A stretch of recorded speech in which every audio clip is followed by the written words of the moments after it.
वहाँ राम। बोलिए जय जय श्री राधे।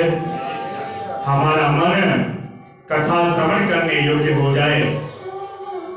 हमारा शरीर तो यहाँ रहेगा, लेकिन मन से हम लोग श्री धाम वृंदावन में चलते हैं और बांके बिहारी की झांकी का दर्शन करते हैं और अपने जीवन को सफल बनाते हैं। आइए हम सभी लोग श्री धाम वृंदावन में चलते हैं। निकुंज में विराजे घनश्याम राधे राधे। निकुंज में विराजे घनश्याम राधे राधे। घनश्याम राधे राधे। घनश्याम राधे राधे। श्याम राधे राधे। घनश्याम राधे राधे। निकुंज में विराजे घनश्याम राधे राधे। हमारो प्रेम राधा श्री राधा श्री राधा। सभी लोग आए फिर से गाइए। हमारो प्रेम राधा श्री राधा श्री राधा। परम धन राधा श्री राधा श्री राधा। परम धन राधा श्री राधा श्री राधा। हमारो प्रेम राधा श्री राधा श्री राधा। निकुंज में विराजे घनश्याम राधे राधे। गोविंद मेरो है गोपाल मेरो है। गोविंद मेरो है गोपाल मेरो है। श्री बांके बिहारी नंदलाल मेरो है। श्री बांके बिहारी नंदलाल मेरो है। गोविंद मेरो है गोपाल मेरो है। निकुंज में विराजे घनश्याम राधे राधे। राधे राधे। मैं बोलूंगा राधे राधे, आप लोग बोलिएगा श्याम राधे। मैं बोलूंगा श्याम राधे, आप लोग बोलेंगे राधे राधे। राधे राधे। राधे राधे। राधे राधे। राधे राधे। श्याम राधे। श्याम राधे।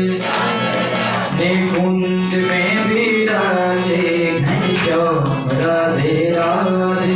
निकुंज में विराजे घनश्याम राधे राधे। प्रेम से बोलिए राधा रानी सरकार की, वृंदावन धाम की जय जय श्री राधे। जय जय श्री राधे।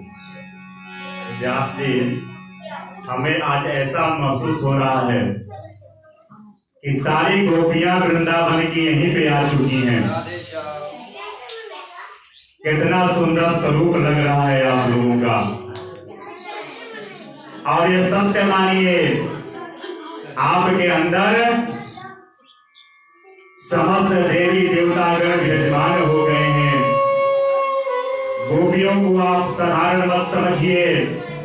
एक प्रत्येक गोपी ऋषि देव बन करके आए थे हमारे कन्हैया का दर्शन करने के लिए। और आप लोगों के भाव को देख करके मुझे यह महसूस हो रहा है कि आप लोग गोपी बन चुकी हैं। आइए हम लोग कथा में प्रवेश करते हैं। और हमारा जो वेशभूषा है ना, वह भारतीय वेशभूषा है। विदेशी हमारे कल्चर को अपना रहे हैं। आप जब श्री धाम वृंदावन में जाइएगा ना, तो विदेशी बड़े सुंदर ढंग से साड़ी पहनते हैं और हम लोग विदेशी बनते जा रहे हैं। चंदन लगाते हैं, चुटिया रखते हैं, जनेऊ पहनते हैं और हम लोग इसका परित्याग करते जा रहे हैं। लेकिन आज हमें वैष्णव बिहार में आने के बाद पता चला कि हमारा सनातन धर्म आज भी सुरक्षित है। बोलिए जय जय श्री राम। अब हम लोग उसी प्रसंग पे चलते हैं। 88,000 ऋषियों को नैमिषारण्य नक्षत्र में सूत जी महाराज कथा श्रवण करा रहे हैं। ऋषियों के मंडली से एक संत उठते हैं और कहते हैं, महाराज जी आप शास्त्रों के ज्ञाता हैं, आप वेद के ज्ञाता हैं, आप पुराणों के ज्ञाता हैं। मैं आपसे एक नहीं, मैं आपसे पूरे 6 प्रश्न करना चाहता हूं। सूत जी कहते हैं कि आपको जो प्रश्न करना है आप कर सकते हैं। ऋषि पूछते हैं सूत जी से,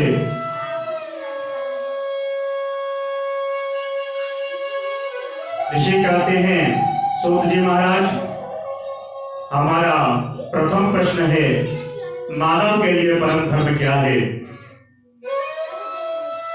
क्या मंदिर का परिक्रमा लगाना परम धर्म है कि अरबों की संपत्ति दान करना धर्म है?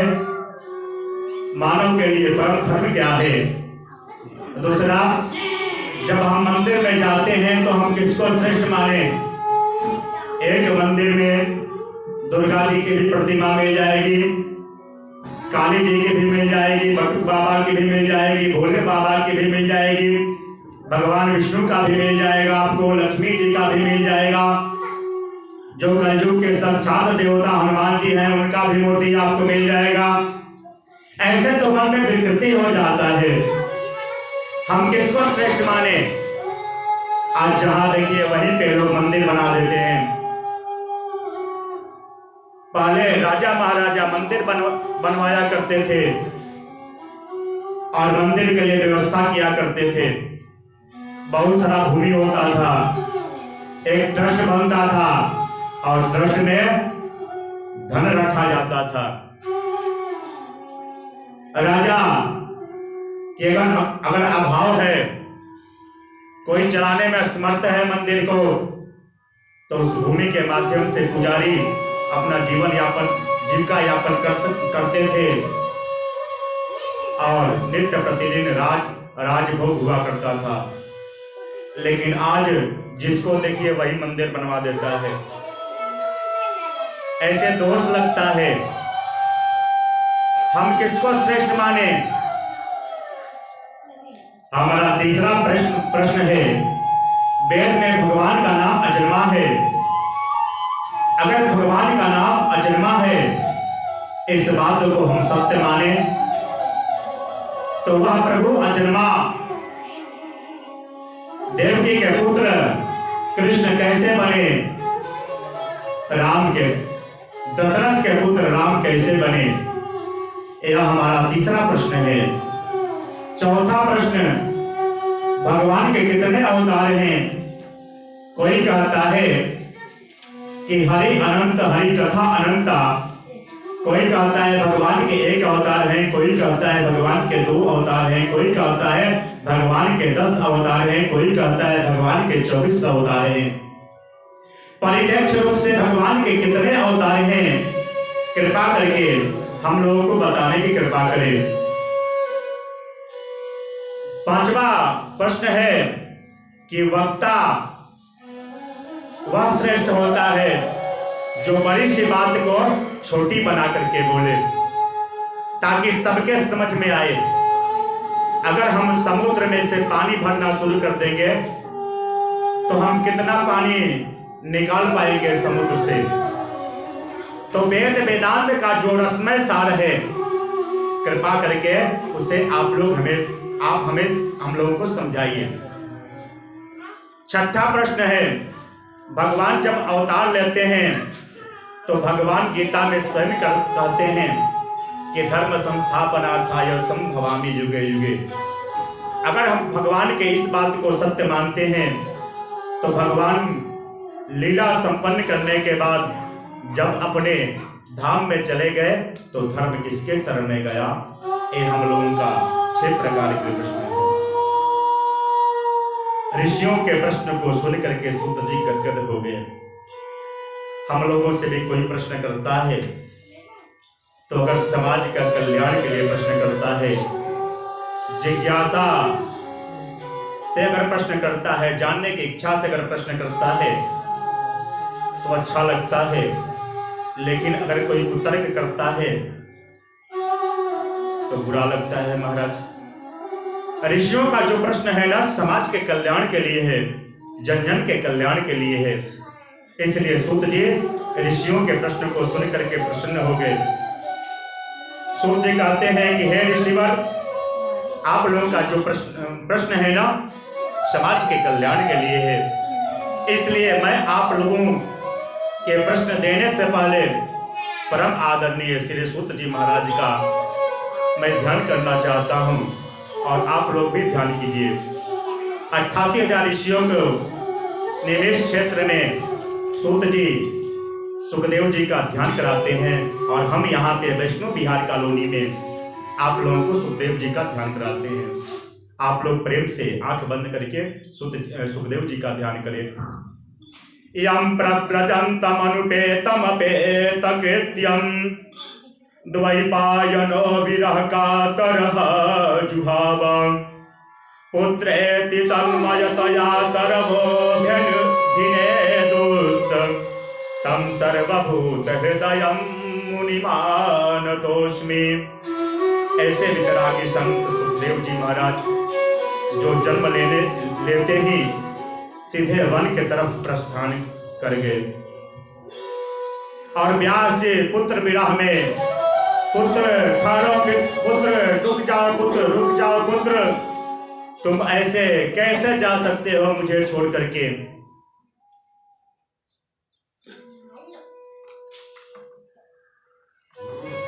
फिर भी सुखदेव जी चुपचाप वन की तरफ जा रहे हैं। सुखदेव जी तो कुछ भी बोलते हैं नहीं, लेकिन वृक्ष जवाब देते हैं, अरे व्यास जी महाराज, एक बार सुखदेव जी आपके पुत्र बने तो आपके अंदर इतना प्रेम, इतना ममता, और पता नहीं सुखदेव जी आपके कितने बार पिता बन चुके हैं, लेकिन उनके अंदर किसी भी प्रकार का मोह माया उनके ऊपर हावी हुआ है नहीं। अरे क्यों आप सुखदेव जी के प्रेम में फंसे हुए हैं, मोह में फंसे हुए हैं, पुत्र वियोग में फंसे हुए हैं, आप चले जाइए। फिर भी व्यास जी सुखदेव जी के पीछे पीछे जा रहे हैं, पुत्र रुक जाओ, पुत्र रुक जाओ, पुत्र रुक जाओ। सुखदेव जी कहते हैं क्या बात है, मैं क्यों रुक जाऊं।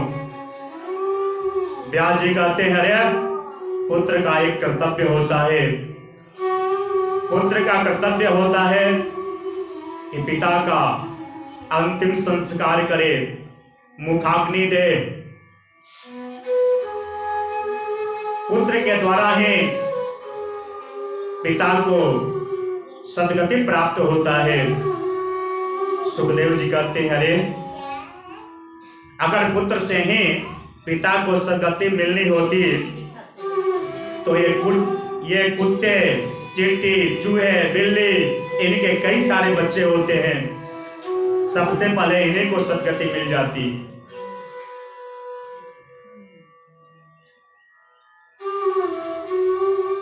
व्यास जी सुखदेव जी को लाने में समर्थ हो जाते हैं। ऐसे परम आदरणीय श्री सुखदेव जी महाराज को हम सब प्रणाम करते हैं। अब सनत कुमार पूछते हैं, 88,000 ऋषिगण पूछते हैं कि ये सुखदेव जी कौन हैं और कैसे इस धरातल पे आए। सूत जी कहते हैं कि ये सुखदेव जी गोलोक धाम में राधा रानी के नित्य परिकर हैं, राधा रानी की सेवा करते हैं, भगवान विष्णु की सेवा करते हैं। एक बार राधा रानी कहती हैं, बेटा तुम मृत्युलोक पे जाओ और वहां पे जाकर के जन जन में भागवत धर्म का प्रचार प्रसार करो। सुखदेव जी कहते, मैया मुझे माफ कर दो। क्यों बेटा, क्या बात है, क्यों तुम जाना क्यों तुम जाने से मना कर रहे हो मैया? मैं वहां जाऊंगा मृत्यु लोक पे ना, तो विष्णु की माया मुझे पकड़ लेगी। इसलिए मैया मैं तो यही रहूंगा और मैं आपका सेवा करूंगा। मैं आपका सेवा करता हूं, प्रभु का सेवा करता हूं, तो मुझे अच्छा लगता है। मैं अपने आप को धन्य समझता हूं। लेकिन मैया अगर मैं मृत्यु लोक पे जाऊंगा ना, तो संसारिक लोगों के जैसा मैं भी हो जाऊंगा। विष्णु की माया मुझे पकड़ लेगी। मन में अहंकार, चित्त में विकार, मद मोह लोभ क्रोध, ये हमारे अंदर भी विद्यमान हो जाएगा। मैया मैं नहीं जाऊंगा, क्षमा करो मैया, मैं नहीं जाऊंगा। मैया कहती है बेटा तुम जाओ। मैं कहती हूं कि तुम्हारे ऊपर विष्णु के माया का कोई भी असर होगा नहीं, तुम जाओ। सुखदेव जी कहते मैया आपके कहने से क्या होता है? अगर भगवान विष्णु स्वयं आकर के कहें कि मैं मृत्यु लोक पर मैं जाऊंगा, तो माया का कोई भी असर हमारे जीवन में होगा नहीं, तब तो मैं जाऊंगा, नहीं तो मैं यहीं पे ठीक हूँ। भगवान विष्णु आते हैं और बोलते हैं बेटा तुम जाओ मृत्यु लोक पे, और मृत्यु लोक पे जन जन में धर्म, भागवत धर्म का प्रचार प्रसार करो। वही सुखदेव जी हिमालय में बर्फीली हवाएं चल रही हैं। एक पक्षिणी के गर्भ से सुखदेव जी अंडे के रूप में आते हैं। ठंडी हवाएं चल रही हैं, ठंड के चलते अंडा जो है ना वह विकलित हो जाता है। पक्षी और पक्षिणी देखते हैं यह तो अंडा विकलित हो चुका है, यह अंडा अब हम लोगों के किस कार्य का। उस अंडा को वहीं छोड़ करके पक्षी और पक्षिणी अन्यत्र चले जाते हैं। इधर नारद जी को चिंता होता है कि कैसे भी सुखदेव जी का प्राकट्य होना चाहिए। नारद जी सोचते हैं कि मैं विष्णु और लक्ष्मी में भी मैं झगड़ा करा दिया, ब्रह्मा और ब्रह्मणानी में भी मैं झगड़ा करा दिया, लेकिन भोले बाबा और मैया पार्वती अभी तक बचे हुए हैं, बहुत प्रेमी लोगों में है। चलो थोड़ा वहां पर भी कुछ अपना कर्मार्थ कर दूं और उससे सुखदेव जी का उद्धार हो जाएगा और सुखदेव जी प्रकट हो जाएंगे इस मृत्यु लोक में। नारद शब्द का क्या अर्थ है? नारद, जिसकी कभी बात रद्द न हो वो है नारद। नारद ज्ञानम द्यते इति नारदः, जो ज्ञान दे उसका नाम नारद। अज्ञानम खंडयते सह नारदः, जो अज्ञान का खंडन करे उसका नाम है नारद।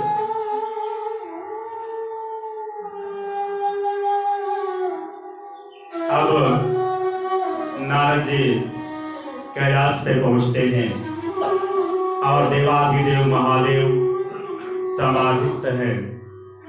मैया पार्वती नारद जी को देखती है, कहती है अरे नारद जी महाराज बहुत दिनों के बाद आप आए हैं, क्या बात है? नारद जी कहते मैया क्या बताऊं मैं आपसे, मैं कहीं भी आना जाना बंद कर दिया हूं।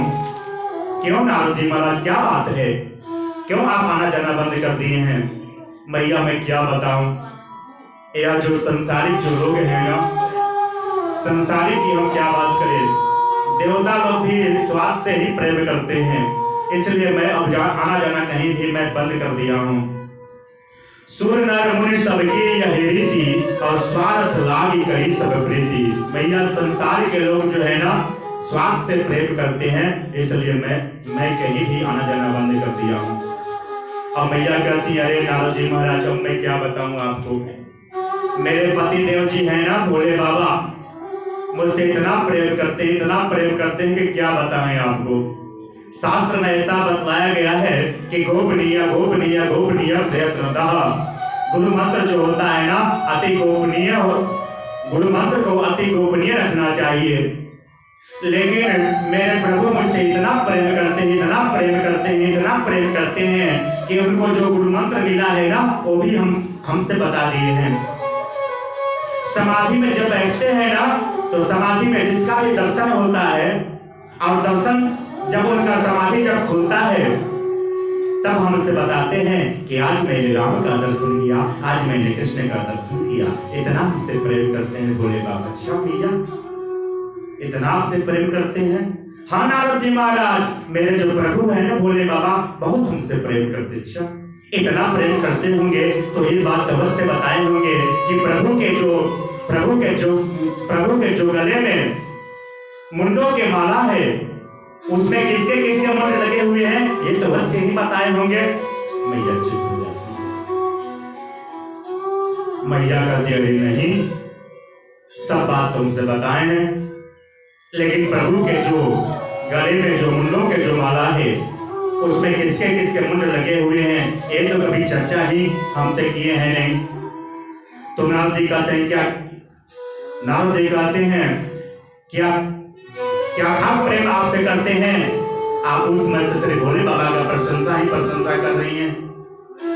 मैया कहती हो मैं जिससे इतना प्रेम करती हूँ वही मेरे साथ धोखा कर रहा है। अब नारद जी कहते हैं मैया मेरा तो काम हो गया। मनी मन कहते हैं मैया मेरा तो अब काम हो गया। अब नारद जी वहां से चल देते हैं। श्रीमन नारायण नारायण नारायण, श्रीमन नारायण नारायण नारायण, श्रीमन नारायण नारायण नारायण। अब जैसे ही नारद जी जहाँ प्रारंभ करते हैं भोले बाबा का ध्यान भूल जाता है। भोले बाबा कहते हैं कि अरे नारद आया हुआ है,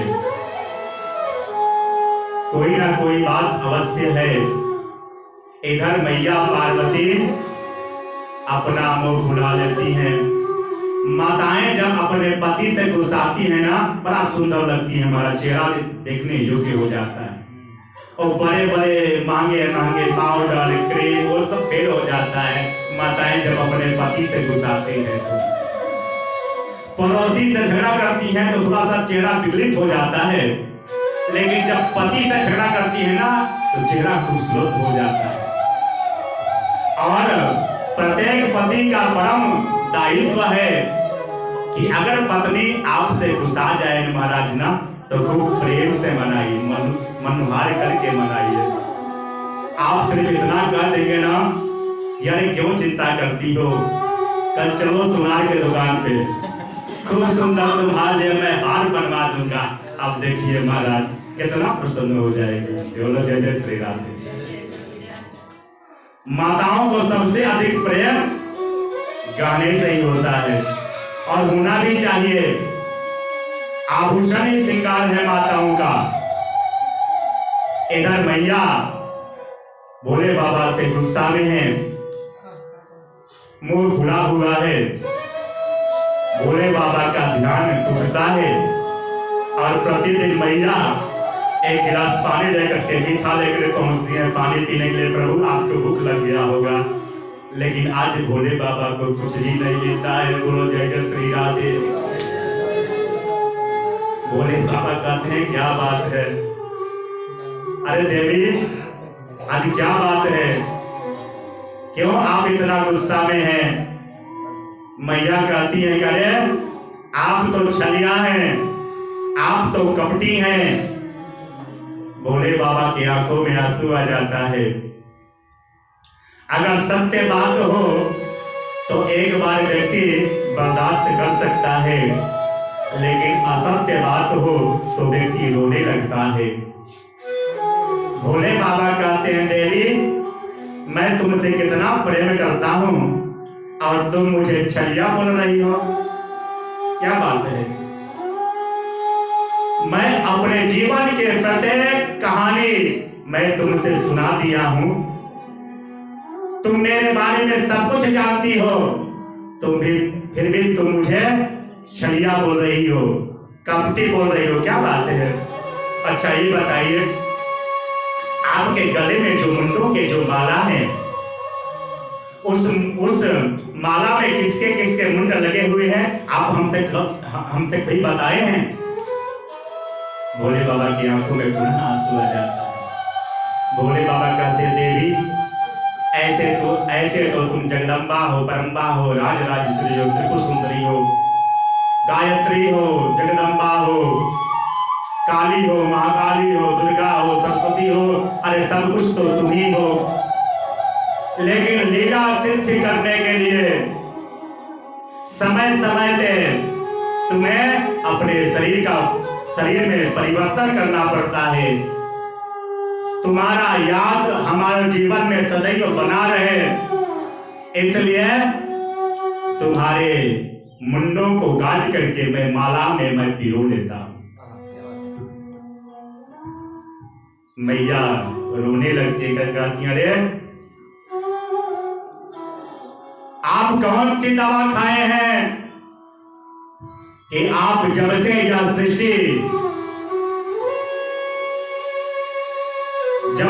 सृष्टि है तब से लेकर के आज तक आप जिंदा हैं और मुझे बार बार अपने शरीर का परित्याग करना पड़ता है। भोले बाबा कहते, देवी मैंने अमर कथा सुना है। अच्छा, आप अमर कथा सुने हैं तो प्रभु मुझे भी वह अमर कथा सुना दीजिए ना। भोले बाबा कहते हैं कि अरे देवी, कथा सुनने का कुछ नियम है, कथा आगे से बैठ करके सुनना चाहिए और कथा में नींद बहुत आता है। और जब मैं कथा करना जब मैं प्रारंभ करता हूं ना, तो मैं अपने होश को खो देता हूं। तो मुझे क्या पता चलेगा कि तुम कथा सुन रही हो कि तुम सो गई हो। लेकिन यह कथा बहुत दुर्लभ है। मैं चाहता हूं कि यह कथा सिर्फ तुम ही सुनो, नहीं तो सब लोग अमर हो जाएंगे। यह कथा बहुत दुर्लभ है। अमरनाथ में भोले बाबा कथा श्रवण कराते हैं मैया पार्वती को। सर्प को, शेषनाग को रख देते हैं कहीं पे, कुछ आगे और चलते हैं तो चंद्रमा को कहीं पे बैठा देते हैं, कहीं पे नंदी बाबा को बैठा देते हैं और